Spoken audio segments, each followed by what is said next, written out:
Selamat pagi dari semua. Sehat ya, gimana kabarnya, sehat ya? Sehat. Ya, pada kesempatan kali ini saya sebagai penyampai materi di materi pendidikan karakter, bimbingan karakter pada hari ini. Saya Pak Didi Sibulian, dan ini rekan satu kelompok saya, Miss Yohana Sinaga. Pada kesempatan kali ini kami ingin menyampaikan materi-materi dalam bimbingan karakter. Nah, secara umum kalau kita bahas tentang bimbingan karakter ini berpusat pada satu kata, yaitu karakter. Apa itu karakter? Karakter secara umum kita ketahui merupakan tindakan, sikap, ya, sikap moral kita maupun respon kita dari pikiran kita kepada satu situasi yang ada di satu momen ataupun satu kesempatan tertentu. Nah, itu terpancar dari apa? Jadi kalau kita lihat pengertiannya, pendidikan karakter merupakan upaya untuk menanamkan nilai-nilai dan perilaku berbudi pekerti kepada peserta didik. Nah, jadi bimbingan karakter kali ini kami khususkan untuk adik-adik para siswa-siswi sekalian yang masih duduk di bangku sekolah. Jadi tujuannya supaya setiap orang bisa berperan bagi bangsa dan negara. Nah, tindakan ini ataupun upaya pelaksanaan karakter yang baik ini tidak terlepas dari 3 aspek, yaitu pengetahuan, perasaan, dan tindakan. Tanpa ketiga aspek ini, pendidikan karakter itu tidak akan efektif. Ya. Maka yang penting adalah perpaduan dari pikiran, perasaan, dan tindakan. Memikirkan apa yang terjadi dan merasakannya, kemudian melakukan respon ataupun tindakan. Nah, ini yang perlu kita terapkan sebagai peserta didik. Ada banyak nanti aspek-aspek yang boleh kita pelajari dalam bimbingan karakter ini. Untuk selanjutnya akan disampaikan oleh Miss Yohana tentang ada 18 nilai pendidikan karakter yang perlu kita tanamkan sebagai peserta didik, yang dimunculkan ataupun yang diluncurkan dari Kementerian Pendidikan Nasional. Pada kesempatan ini saya persilakan kepada Miss Yohana untuk menjelaskannya. Baik, terima kasih. Jadi apa 18 pendidikan karakter itu menurut Kementerian Pendidikan Nasional atau yang disingkat dengan Kemendiknas? Ada 18 nilai pendidikan karakter. Itu yang pertama adalah religius. Apa itu religius? Keyakinan ataupun agama. Sifat ini dapat ditunjukkan dengan menjadi individu yang patuh melaksanakan ajaran agama masing-masing, memegang teguh toleransi, serta hidup rukun dengan pemeluk agama lain. Aktivitas yang dapat diterapkan untuk menunjukkan nilai ini misalnya di sini dikatakan adalah Al-Quran sebelum memulai pembelajaran. Kalau kita agama Kristen, yang dapat kita lakukan untuk menerapkan religius ini seperti contohnya ketika kita sebelum melakukan pembelajaran kita, kegiatan pembelajaran kita, seperti membaca Alkitab dulu, bernyanyi dulu, dan berdoa. Begitu. Yang kedua itu adalah jujur. Perilaku ini dapat dicerminkan dengan menerapkan sikap tidak menyontek ketika ujian dan selalu terbuka kepada kedua orang tua. Dengan menjadi pribadi yang jujur, seseorang akan selalu dipercaya dalam bertutur dan bertindak. Itu kejujuran ini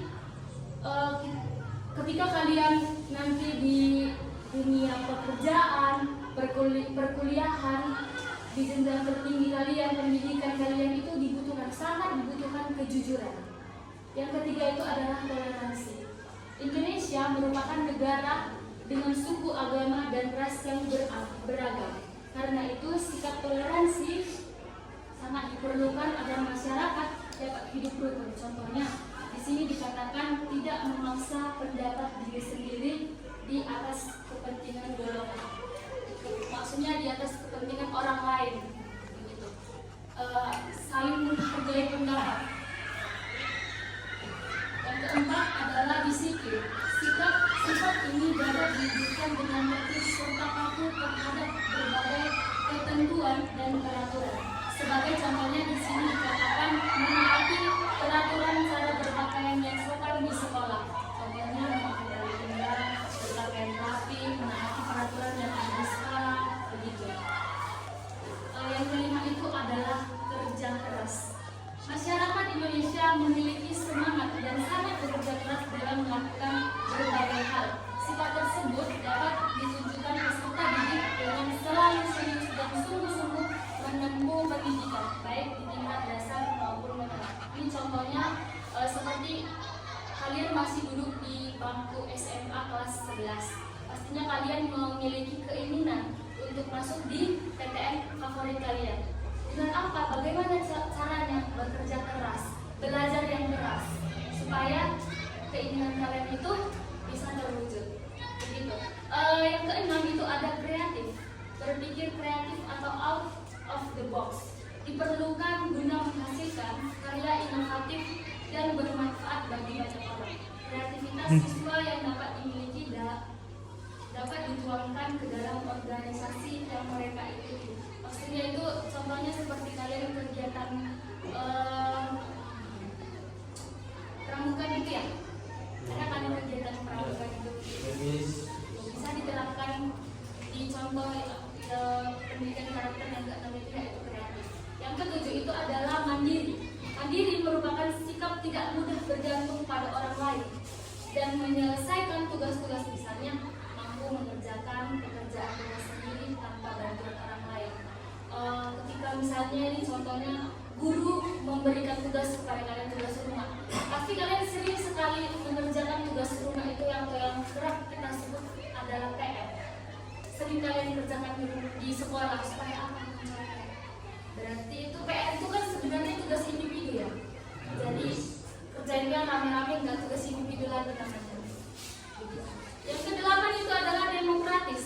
Demokratis yakni ada cara berpikir, bersikap, dan bertindak yang menilai bahwa hak dan kewajiban dirinya dan orang lain adalah sama. Contohnya di sini dikatakan sikap ini yaitu saling menghargai perbedaan ataupun kekhususan yang ada. Itu sama ini seperti toleransi. Sama ini halnya seperti toleransi. Yang kesembilan itu adalah rasa ingin tahu. Timbulnya rasa ingin tahu yang dalam membuat seseorang akan lebih memahami segala sesuatu yang mereka pelajari. Bagi siswa, sikap ini tercermin lewat keinginan belajar dan menimba ilmu yang tinggi. Contohnya itu bisa diskusi ketika kita selesai pembelajaran, bertanyalah apa hal-hal yang belum kalian pahami dengan penjelasan yang memberikan guru kalian. Kemudian ini ada poin ke-10, semangat kebangsaan. Nah, apa itu semangat kebangsaan? Di situ ada kita lihat contohnya mencetak berbagai prestasi ya, untuk mengharumkan nama bangsa. Semangat kebangsaan ini harusnya sudah kita miliki. Sudah ada yang pernah juara-juara di sini perlombaan? Pernah juara apa? Apa? Iya. Juara warna ya. Makai? Iya. Mewarnai ya. Itu satu kegiatan kreativitas ya, seperti di poin sebelumnya tadi, kreatif yang kemudian mau diwujudkan, mau dilaksanakan. Ya, tindakan itu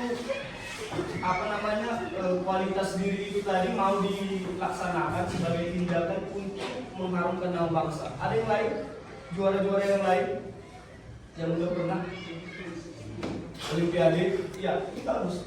Olimpiade apa? Sains. Ya, matematika pas SD.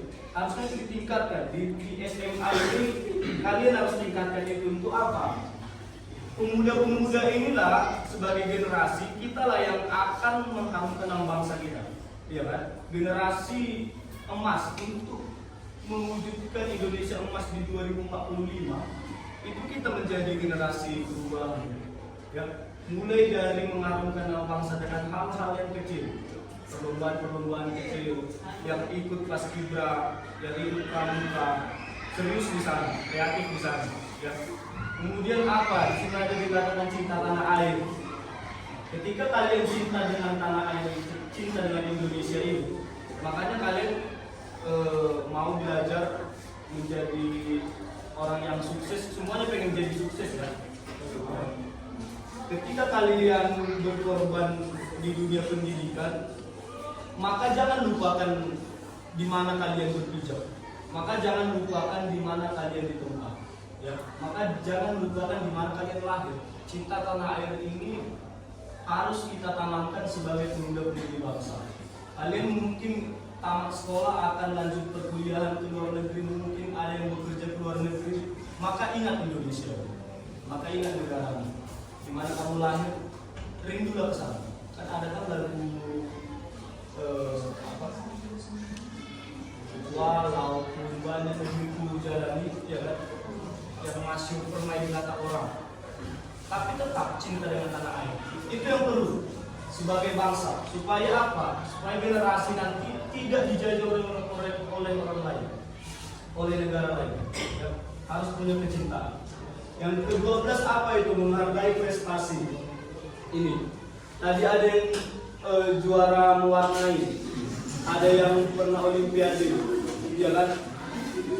Menghargai prestasi ini bukan hanya pada diri sendiri.